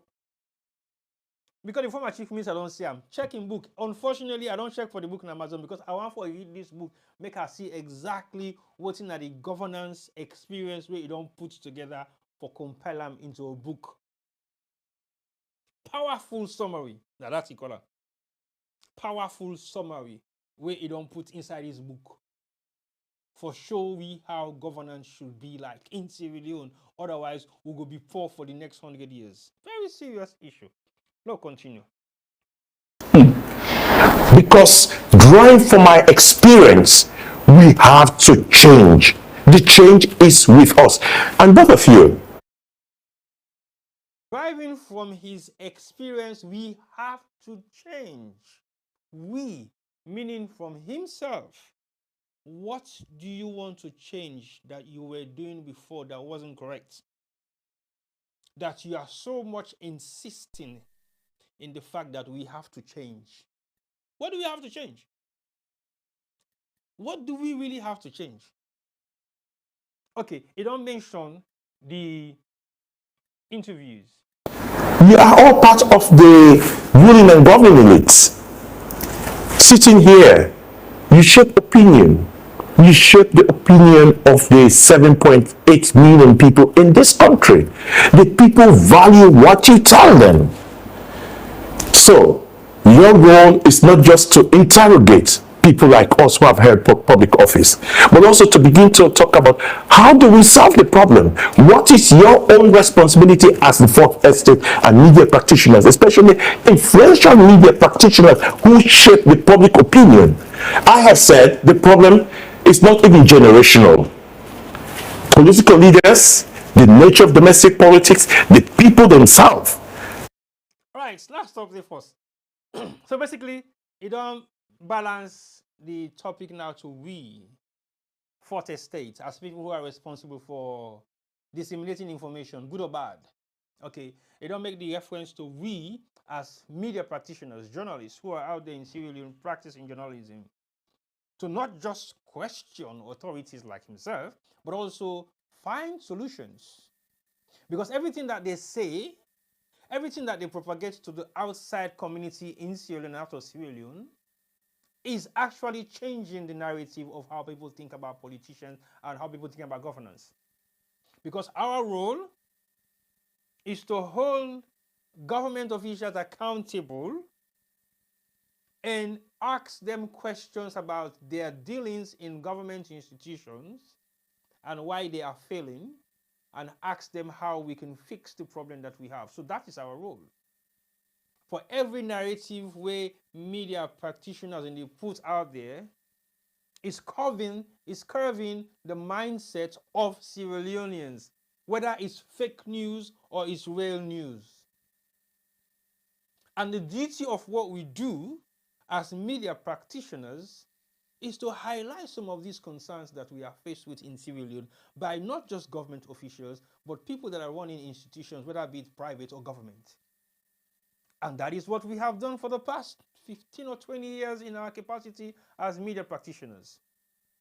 So Chief Minister, or former Chief Minister, is holding us accountable as one arm of governance to be able to speak the truth, listen to him, speak the truth, hold people in office accountable, and find solution to the problem. So we are all accountable to find solutions. We are all accountable to hold people responsible. We are all accountable to question people who are in offices. So how has that been possible in Sierra Leone for the past 5 years? And guess what? I mentioned why Zainab Sharif was arrested. Imagine Zainab Sharif is not a media practitioner. He's a civilian that wants to stand and put herself forward to become a flag bearer aspirant for the APC political party. And as a politician, campaigner starts it too. But she has the right to question certain things that is happening in Sierra Leone because she's now made herself a politician that has a political voice. Not everything is going to say is going to be good for people to hear. Not everything she's going to say will be good for government to hear too. No. She's definitely going to upset government with some of the things that she's going to say. She's going to make government uncomfortable with some of the things that she's going to say because she is now a politician. that has political views of how she thinks Sierra Leone should be managed. That's her opinion. Not everything she's saying is right or correct, but that's her opinion of how she's seeing things. So if the former chief minister is telling us to be accountable and is telling us to be part of the steering wheel to make and effect that change in Sierra Leone, where is the freedom of speech for the media houses in Sierra Leone? Has there been any justifiable, credible media house that speaks truth to power in Sierra Leone? Question mark. Because we've seen the outcome of some media practitioners, including one of the people that was arrested under his umbrella, and he says he's not accountable for that because he did not have a clue, for somebody who was making an allegation of some swindling of $1.something million from one bank to the next. Seriously? I'm not saying that media practitioner is credible. I don't know much about him. But should an arrest be something that they should perpetrate at him or call him to come and defend his accusation? Question mark. So basically, now he's given us the authority and power to say we are part of the steering wheel to effect some of the changes that he thinks. If we don't be part of the movement, then Sierra Leone is going to be poor for the next 100 years to come if we continue with business as usual henceforth. So we have to think about some of the things that he's saying. We have to actually listen to this interview. It's not even long. I'm just basically going down and breaking things down about some of the things that he has said. And we can see clearly where he's coming from. We can see clearly where his references are going directly or indirectly. We can navigate in his mindset how he's thinking. Now, for some of us, we don't just listen to these people, we break things down. We break it down for the layman to know exactly why is the former chief minister saying things like this and why is he going down this road. Is he carving a new form of direction for himself that we're not aware of yet? Let's find out. We'll continue. Your role then would be to interrogate each and every segment of these actors that I've said are responsible for why Sierra Leone is poor, despite the abundant resources that we have in the country. The word change. So basically, Chief Minister is saying we are poor and we should be responsible for holding everybody accountable in government office, despite all our resources. If we don't go down that road and make sure we do that, or we play our own role in that capacity, then Sierra Leone will remain poor, regardless of anything that we may think we have in terms of our mineral resources or raw materials. I'm going to forward the interview right down to when he starts talking. I'll go back to him once more. We're just coming to the end of The people who have not been co-opted, who have not been changed an example. Opt them. Very good question. But let me start off by saying that I'm a living example of one of the people who have not been co-opted, who have not been changed by the system that I'm describing. Interesting. Okay, let's breathe. The former Chief Minister, David Francis, said,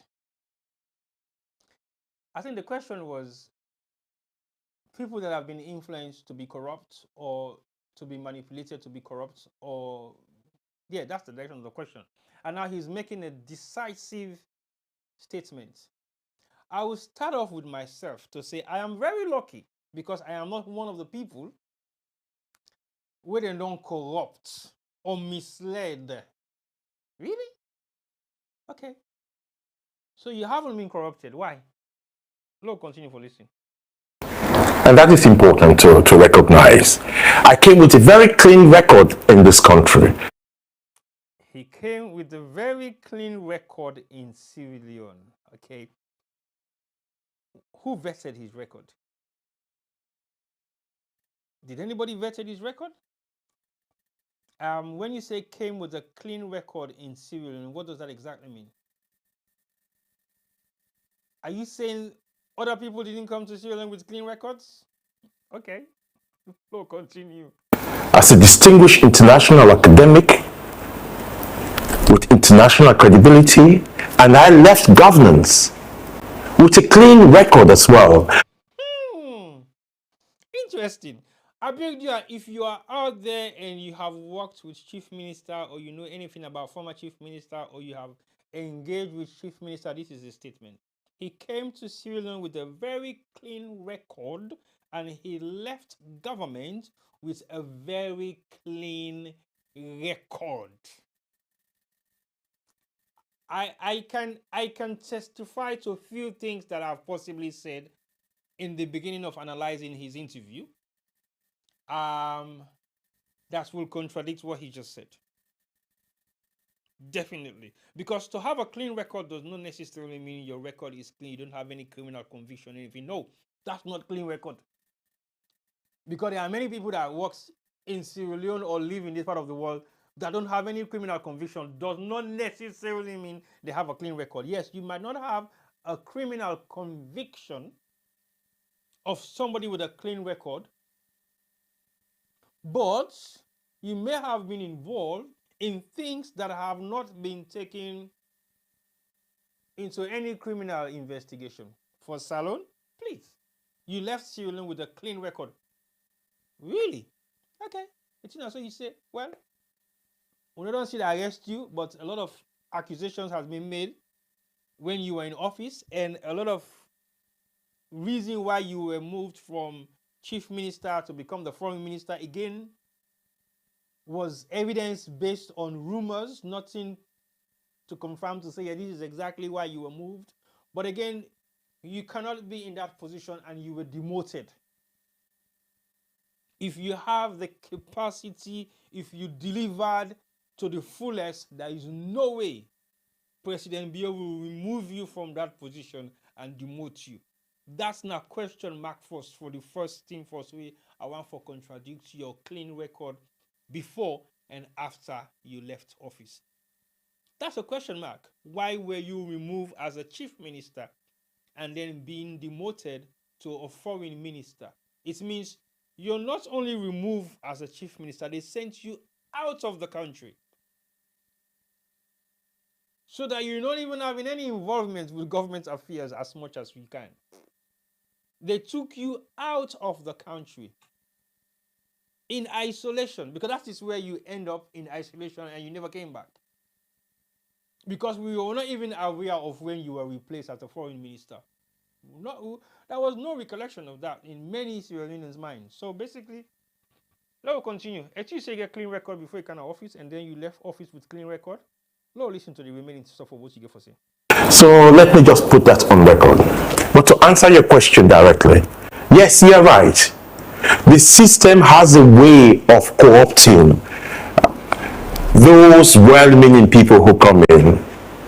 Probably I'm one of the few who the system wasn't able to hijack and co-opt. Because and Chief Minister said the system label for hijack and corrupt them. Yes, he agreed, say many people that actually left this part of the world to go to Sierra Leone to serve has been influenced and corrupted. But he is one of the few that was not ready and prepared to be corrupted. Okay? So this is another accusation. All right, let's twist it round. Okay. Now you're saying you are the very few that refused to be corrupted. What does that mean? Are you saying the Insai for corrupt you, now you make you decide for left? Or the Insai for corrupt you, you play some parts in the corrupt practice and you decide for left? Or you talk to your superiors and say, sorry, you cannot corrupt me, I'm not part of this corrupt gang, and left? What does that mean? What does that mean? Because if you say you are lucky because you're one of the people they were not able for corrupt, so that means they were trying. And who was trying? And only one person could try for corrupt you. Now only one person that you boss we could try for corrupt you. Were you against his wish? Because the accusation we don't make say we elect people and for run a country, we not get no experience in governance or running a country. They only care about their own personal gain. And if they continue to do that, Salone will be poor for the next 100 years. And now you're saying you are one of the few people that refuse to be corrupted. It's your words, not mine. I'm just analyzing it and twisting it the other way around. So that means they try to corrupt you, but you refuse to be corrupted. Is that what you're saying? Or you're saying otherwise? You have to clarify some of these things because I'm getting confused anyway. Let's move on. I had a very clear sense of who I am. I was a very successful person. I did not come to this country as a poor man. So nobody is going to bribe me money. Right. What is success? How do you measure success? So basically, he's saying he was a successful individual before he came to Sierra Leone. Okay. How do you measure success? That's one. Two, we've had this now from the second person in governance to say they were very successful. We had it from First Lady, also said she was a very successful businesswoman before she became the First Lady of Sierra Leone. Now, Udoyerian from the former Chief Minister, David Francis, where instead they boastfully say he was a successful individual before he came to Sierra Leone. How do you measure that success? Are you now better successful than what you were before you came to Sierra Leone in governance? Did you have properties or property that you had in London, whether you were based in the UK because you were at Bradford at some point as a lecturer? We all know the status of lecturers in the UK. Anyway, the best you can have is a mortgage of your own, maybe, just about maybe. And lecturers don't get paid exorbitant amount of money. No, they don't. We know that very well. Sometimes even basic nurses can earn more than them. We know that very well as well. And you're not talking to people who are just living in Syria. You're talking to the world, to some of us who know how the West runs their institutions, because it's not strange to us. I have seen lecturers who goes to lectures with their basic bus passes and train passes. I haven't seen lecturers in the UK that will boast of having 3 houses or 4 houses. No, I haven't. I haven't seen lecturers in the UK that will boast of having a 3 or 2 or 4 figure, maybe 40, 50, 60,000 car that they drive. No, I haven't seen that. I haven't seen a lecturer in the UK that maybe I don't know whether for Oxford or Cambridge, but for Bradford, I haven't seen or heard about any. Otherwise, I'll go and do my research again once more and check. Or maybe I'll just do a background check on you to see what sort of wealth you had when you were in the UK. Because again, like I said, if you said you were a very successful, I don't know how you measure that success before you went to Sierra Leone.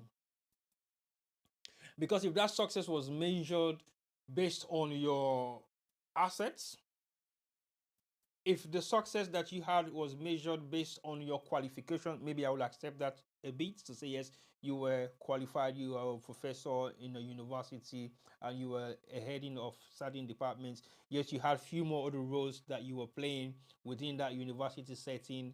You worked for the UN at some point. Well, not UN directly, but UN agencies that were dealing with peace and conflict resolutions in possibly Africa or West Africa or some specific part of in the UK. So basically, pardon me, I don't know how you measure that success, but for you to be proudly to say you were a successful individual before you went to Sierra Leone, nobody can bribe you with money.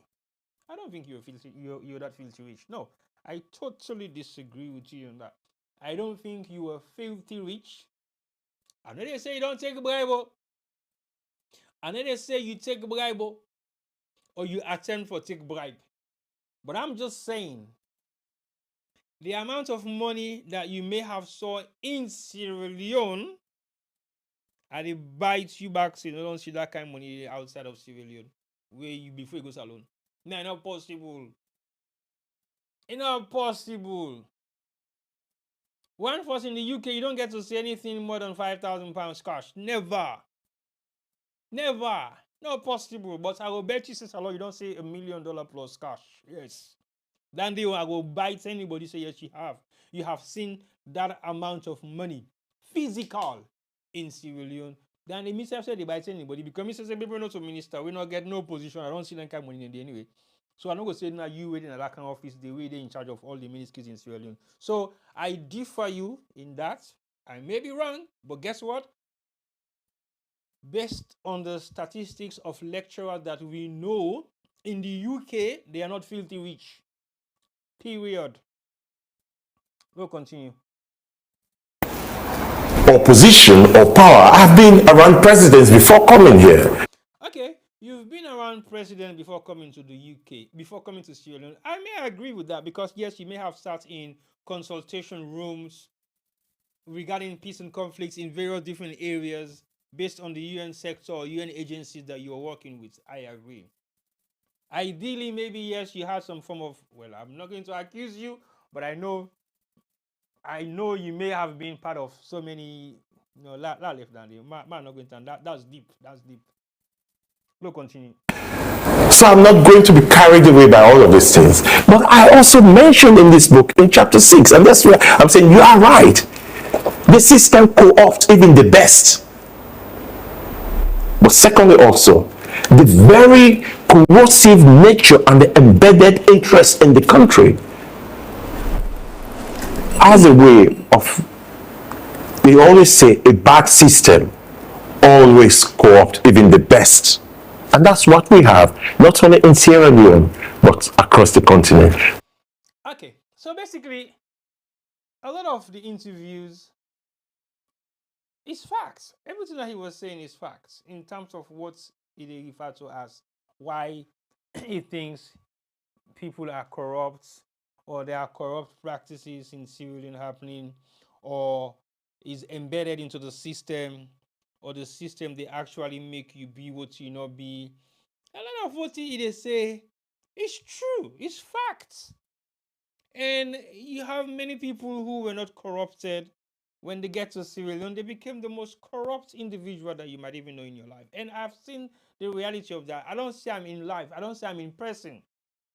I've experienced it with people around me that are always sane, not corrupt. But when they get to Freetown, to Sierra Leone, they became one of the most corrupt people that you will ever know or come across. Yes, it does happen. So the system is being designed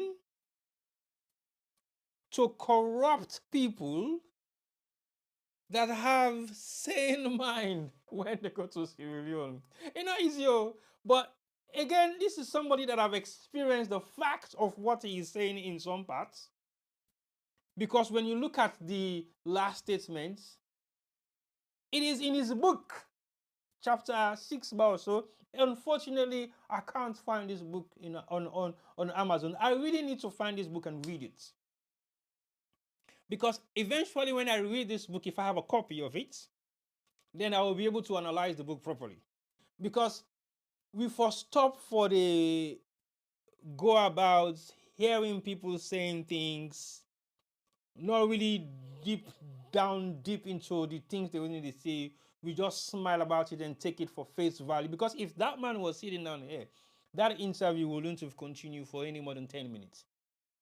Because there are so many subsequent questions in that interview. I don't even need to have my script on me. Because it was just obvious. So for me, if the former chief minister they highlight some of these concerns, is either he don't go through this stuff in Sierra Leone, he don't be part of him, he has participated in it, he was involved at some points, that he may have played a role, whether significant or not, but he has a lot to reveal. Is he blowing the whistle? Or he's actually being honest about himself now? Is he trying to be a whistleblower to highlight some of the concerns that every Syrian have? Or he's just painting a picture for people to see where he's coming from? let's continue. We're going to wrap up his interview soon. So what do we do? How do we solve the problem? My experience in Sierra Leone and in governance is that in Sierra Leone. Okay, so basically, the interview ends, well, at the end. I don't know for this now, I just sniped it and just cut for puts. So it ends in an abrupt way. We are not kind of happy because I need to go and see the rest of it anyway. Past like a way, he talk about the last element of what he say. If Salone go change, what in feel say we supposed for do for make Salone change. Now did this extract of this interview end. Too bad. But anyway, I just analyzed the former Chief Minister David Francis, Professor David Francis, give him this full respect. And in new book where he just don't release where he call Governing a Poor Country. He did not say civilian, he says governing a small country. And on the subtitle, a perspectives from a former chief minister of Sierra Leone. That's when he mentioned Sierra Leone. A very interesting piece of interview, and I think this interview, if anybody don't see them, please, if you don't analyze and watch my analysis, go back home and sit back and actually listen to it in audio and listen to my analysis, because the audio was directly played from YouTube on AYV platform. So kudos to AYV for that. But again, we always ask these people to come on our platform. Let's have a discussion, some of the things that they have done, and let's have a frank communication in things that we really need to talk about. Because sometimes I am not accusing any media house in Sierra Leone for not doing the right thing. But what I'm saying is, if the former chief minister has also implicated us in the drive to make or effect change as the fourth estate, which is one of the arms of governance in Sierra Leone, it means we have a role to play. And this is the role that we are playing right now. As I speak, I'm playing that role. And what I'm playing is to analyze his interview and make sure that everything that he has said have a twist to it.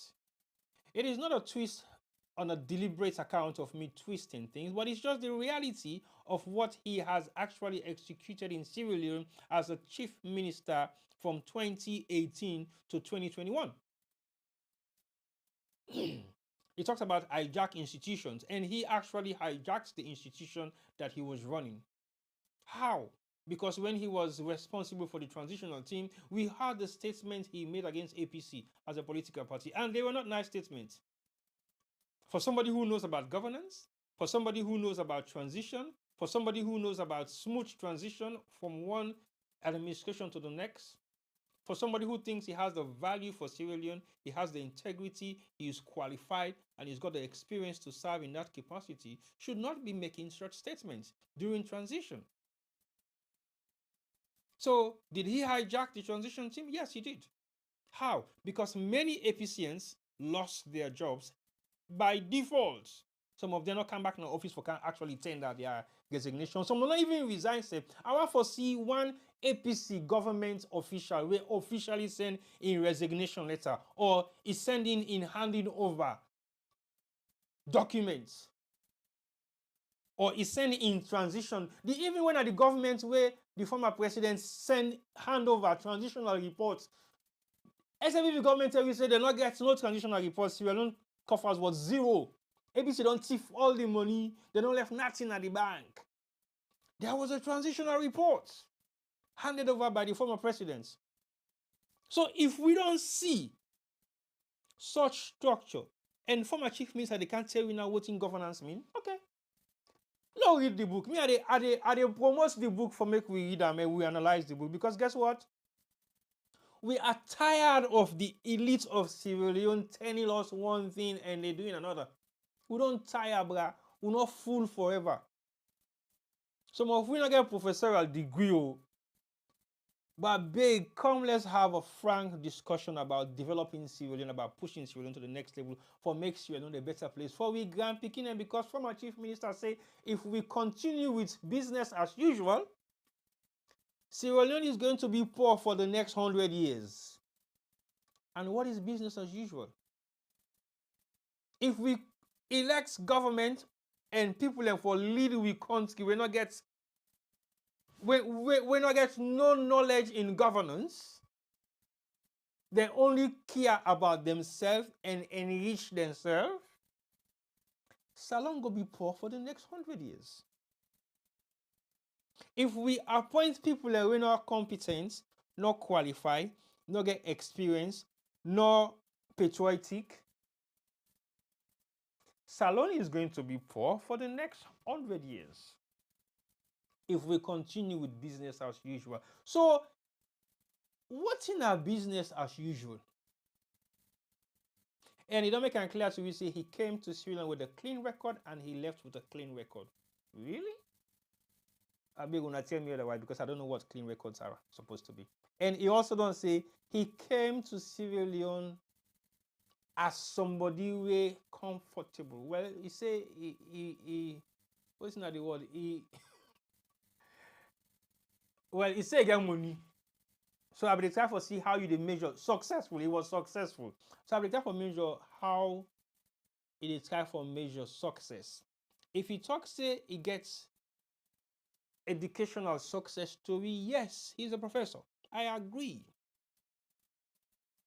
He then writes 8 books, I think, and a couple of articles the way he don't publish out there. He is a professor. He will have that capacity to be able to do that. Does he have the capacity to govern institutions that he was managing under his umbrella? I'm not sure. Why? Because if he was that good, that capable, that qualified, and that patriotic, President Bio would not have released him from that duty and demoted him. Because he was demoted from chief minister to foreign minister. They not just demote you, they kicked you out of the country. So you spend the rest of your term as a foreign minister, not in the country. We don't even know when they release you from that duty, they said, because we don't even know how comes you never became the foreign minister anymore. Nobody knows. Because that's how much it became totally irrelevant whilst you were not in Sierra Leone. Your presence was like zero. And you disappeared in the wilderness for like a year. And then came back. You surfaced back a couple of months ago or a few years ago. Well, not even a few years ago. After 2023 election, I think you surfaced back at 2024 ending.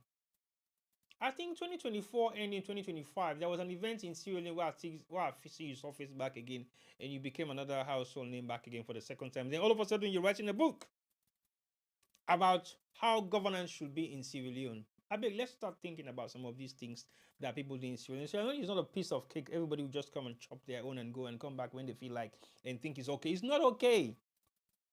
We are not making the same status quo to be business as usual anymore. No. Why now? Why do you think your book should be relevant to the governance of Sierra Leone? What have you changed? What structures do you have that you're not going to allow people to implement anymore? We should follow your book. Is that what you're saying? Would that be a good example to follow? With what you have delivered in Sierra Leone for your first time in office? Do you think we should follow that roadmap from your book? Or you have changed the narrative of what you used to do and what is in your book now? Please let us know where to get the book, and we're possibly going to get one and we'll read it. So today, I just want to analyze those 2 things in Sierra Leone. I started off with the trauma state of Sierra Leone, where I feel to say we get Sierra Leone is still suffering from post-traumatic war, where they affect we young generation, where they affect we middle-aged generation, where they between 50-55, because some of them are then we actually see the actual gruesome elements of the war. Then born picking and doing that war time, they will not get a clue about what's in the war being like. Now then also right now where they live in Sierra Leone between the age of 30, 35 going to 40. They don't have no values. They don't have no respect for elders. They don't have no empathy. They go see person they die and go still film away they die. Then they make content for them. That is not the Sierra Leone we will grow up in. Now, not to the Salone and where we grow. It's totally different from what is happening right now. So we really get to refrain people their mindsets and reprogram them. Because even that 8-year-old right now has a different lifestyle. He don't program himself differently. Anything we do, he forgets compensated for. He didn't do it for free again. Now first time picking go say, hey, Mama, can I help you this trade?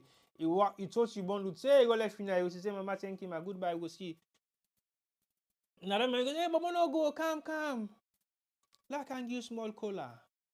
So until you go pull small akara or small cake or small something where you get in house, you say, well, I eat this before you go, bro. Not just go no more, so you don't help me from far. That's not the Salone where we grow up. The Salone where you go meet somebody, then a pump, you don't come up play ball, you dirty, they was in food for corner, you catch them back, you get 2 last 9 ways. Come on, dirty. You're asking you for go school, you know go school, you go and play ball. If they hold you back, you get go house back, you go lay complete to your mama. Now the Salone and they will grow up. Salone where you big one they talk, you never even look at you ate it wrong. Now the Salone and they will grow up. Yes, we say the world don't change, modernism don't change the world, technology don't change the world. But when you go to any serious home, technology they change the way how they behave to them parent them. Technology they make them disrespectful. The way the world don't change, they make them do anything negative to their parents because they have values and respect. Some homes, not all homes, but some homes. So let we not get carried away with the way how the world they evolve. No, we shouldn't get carried away with that. We should be very mindful of some of the things they already do and be very careful of how they perpetuate anything towards our fellow Sierra Leoneans. Because Salone is a very small country. The worst you want to do now for offend your neighbor. We get for the see every single day. And you not get nothing for say to and good because you don't do something so bad. We make you not able to forget mind for looking at your eye. That's not the Sierra Leone we want to live. So look, we'll be very careful and be very mindful. Because the way how things they go, disaster is around the corner. We need to pray for that day, Papa God, avert them far. This month of Ramadan, push all them bad things the way you feel this will come close to the minds of Sierra Leoneans in the diaspora and also in Sierra Leone. Make them become sensible enough to know what is wrong and what is right. Make them think positively for some of the things that will benefit not just them but other Sierra Leoneans. Make them left for think selfishly. Make them left for think me, and think we. Because it's only we that will change the nation. Not me. Me goes into your pocket and just you alone. That's the Sierra Leone we have today. Everybody wants to build a house. Nobody knows how to go rent in company. Because we feel to say owning a house now is wealth. No, it's not. You can own a house that is big as a palace, but you don't have no respect in the community that you live. Why? Because your money is not earned genuinely. You don't work hard and sweat for that money. So people they value you because you're barricaded with walls that you can't even see the rooftop of your house because you don't have the confidence to live with all the wealth that you think you have. You still they barricade yourself, you hide your wealth because it is not legit. You're not proud of it. You they cover them. You go build house, you know they sleep there because you're not even for tonight. Also, you rent, you go sleep in one small abule. So people will not know that you are that wealthy because you did not accumulate your wealth legitimately. So we are hiding behind our shadows, thinking we are hiding. We're not hiding. We are making a fool of ourselves. Because that's what you are. When you are proud of what you have achieved in life, you stand tall and say, yeah, this is me. I work hard for my money. I work hard for the success that I'm having right now. But Sierra Leone, the integrity of individuals has gone down the drain. They don't sweep and gutter. It's no value anymore. No value. No respect. No nothing. Politicians want to be celebrities. Celebrities want to be politicians. How do you compete for that small space? Not everybody will be a celebrity. What are you celebrating anyway? Success? How do you measure it? By wearing good clothes, expensive clothes, driving a Porsche car does not make you successful. Doesn't. It makes you live a lavish life that you cannot afford to maintain for the next 10 years. What happens after that? The man who live a basic annual life, physically goes to work and come back home and save in hard living, will be able to survive for the next 10 years. Because you don't cut in quote according to Insai's. You need to live above in income. You need to showcase in wealth because you know accumulate them the wrong way. He works hard for it. You know, don't embezzle government money. You know, don't make people and become destitute when they're supposed to get in pipe borne water where they want that they host them. Then they go dig well for me and get water. You know, don't deprive civilians them for build a mansion and stand tall over their own shanty houses. So let's think. Let's evaluate ourselves as Sierra Leoneans and think, is this the Sierra Leone that we want? Or we want a better Sierra Leone for Sierra Leoneans to thrive in a positive way?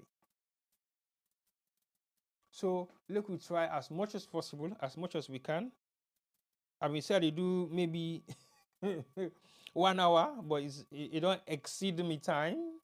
It don't go way above me 1 hour timeline. So I think I for the wrap up now and say thank you to everybody that has been watching.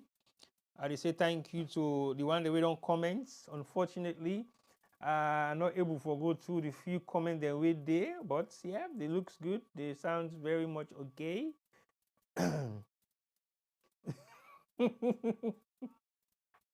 I know, but guess what? I have to do that because it's very important. Well, anyway, one for extend my thanks and appreciation to the few people that we do online, we don't watch the program, and say thank you to them once more for joining me today.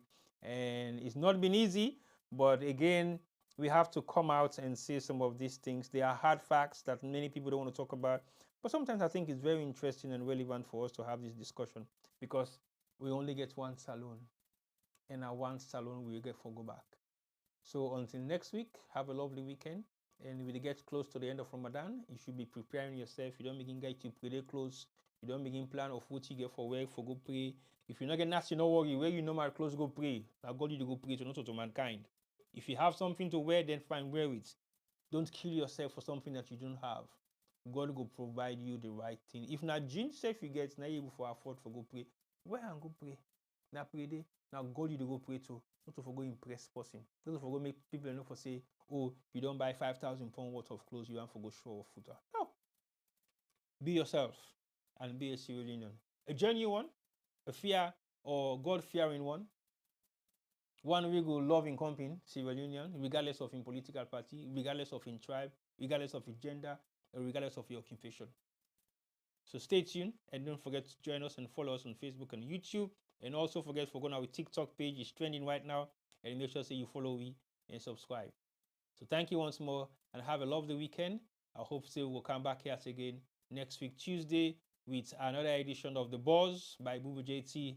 And of course Wednesday, now the Lamp or any other program we get for coming between the Lamp.